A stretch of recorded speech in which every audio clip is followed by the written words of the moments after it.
Hello అండి, అందరికీ welcome back to my channel. ఈరోజు అందరికీ తొలి ఏకాదశి శుభాకాంక్షలు. ఈరోజు వెంకటేశ్వర స్వామిని అయితే తులసి మాల వేసి పూజించుకున్నాను. నాకైతే దేవుడి మందిరం అందట్లేదు, ఎంత ట్రై చేసినా అలాగే ఎగిరెగిరి పెడతాను.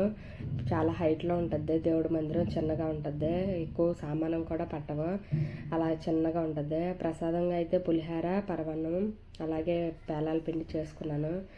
పూజ అయితే ఇలాగే చేయాలని అయితే లేదు, ఎవరికి వచ్చినట్టు వాళ్ళు చేసుకుంటారు. మా దేవుడి మందిరం చాలా చిన్నదే.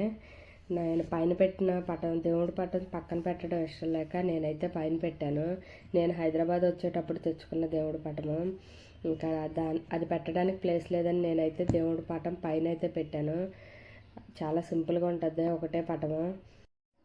మా ఇంట్లో పూజ అయితే ఇలా చేసుకున్నాము. ఇంకా మీ ఇంట్లో కూడా ఇలాగే చేసుకుంటారు అనుకుంటున్నాను. నాకు వచ్చినట్టయితే నేను చేసుకున్నాను. ప్రస్తుతానికి చాలా సింపుల్గానే. Please like to subscribe my channel.